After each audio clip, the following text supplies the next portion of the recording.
Hi everyone, நல்லா இருக்கீங்க, நல்லா இருக்கீங்க. நம்ம இந்த வீடியோவில் நம்ம பீட்டா ஹிஸ்ட்ரியை பற்றி தான் பார்க்க போகிறோம். அந்த காலத்தில் தாய்லாந்தில் தான் ஃபஸ்ட்டு பீட்டா உருவாச்சுன்னு சொல்கிறாங்க. தாய்லாந்து ஃபஸ்ட்டு சியாமுன்னு தான் சொல்கிறாங்க. அதேமாரி பீட்டாவில் நிறைய வெரைட்டி இருக்குது. அதில் வைல்டு வெரைட்டி தான் நிறையவே இருக்கும். பொதுவாகவே அந்த காலத்தில் பசங்களுக்கெல்லாம் இது தாய்லாந்தில் வந்து போர் அடிச்சுன்னா உடனே சின்ன சின்ன அரிசி வேலைக்கு மீன் பிடிக்க போயிடுவாங்க. ஓகேவா? அந்த இடத்துல தான் பீட்டா ஃபஸ்ட்டு பிடிச்சிருக்காங்க. பிடிச்ச இடத்துல வந்து சும்மா அது ரெண்டு மீனையும் ஒன்றா விட்டு சண்டை போட பார்த்துருக்காங்க. சண்டை போட்டிருக்கு. அது இந்த காலத்தில் இருக்க பீட்டா மாதிரி அந்த காலத்தில் இருக்க பீட்டாலாம் சண்டை போடாது. ஓகேவா? அது கொஞ்சம் உண்டு, ஒரு 10 நிமிஷம் தான் போடும். எந்த மீன் இன்னும் சண்டை போடுதோ, எந்த மீன் பேக் அடிக்காமல் சண்டை போடுதோ அது வின்னர்னும், எந்த மீன் ஓடுதோ அதை வின்னர் இல்லைன்னு சொல்லுவாங்க. அதேமாரி பீட்டா ஃபிஷ்ஷை பொறுத்த வரைக்குமே எப்போதுமே அது டிஸ்டன்ஸை மெயின்டைன் பண்ணும். ஃபீமேலை கவர்றதுக்கோசரம் ரெண்டுமே மேல் மீன் சண்டை போடும்.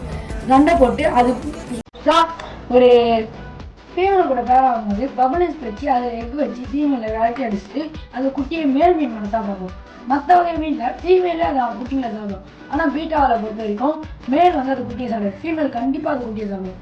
அதே மாதிரி நம்ம அப்புறமேட்டு முதல்ல ஒருத்தர் தான் ஃபஸ்ட்டு பீட்டாவை ப்ரீடிங் போட்டது. அதான் டாக்டர் எட்வர்ட் தான் ப்ரீடிங் போட்டது. அவர் ப்ரீடிங் போட்டு தான் கஷ்டப்பட்டு நம்ம குட்டி எடுக்கிறாரு. அது நம்ம ஃபஸ்ட்டு இம்போர்ட் பண்ணது யாரு? ஃபஸ்ட்டு பீட்டாவை இம்போர்ட் பண்ணது யாருன்னா பயிர் கார்போனர். அவர் தான் ஃபஸ்ட்டு ஆசியா கண்டத்துலேருந்து பீட்டாவை இம்போர்ட் பண்ணார்.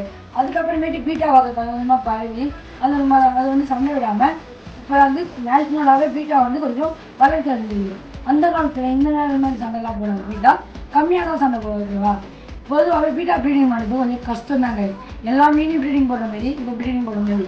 இது தனியாக ஒரு டப்பா வச்சு ஃபீமேலை பபுள்ஸ் வச்சு அதுக்கப்புறம் ஃபீமேலை ரிலீஸ் பண்ணி அந்த மாதிரி நிறையவே கஷ்டம் இருக்குது. பீட்டா ப்ரீடிங் பண்ணணும்னா உங்களுக்கு வேணும்னா நான் தெளிவாக பீட்டாவை பற்றி உங்களுக்கு இன்னும் தெளிவாக உங்களுக்கு சொல்கிறேன். அது உங்களுக்கு வேணும்னா ஒரு கன்செப்ட் நீங்கள் காட்டுங்க.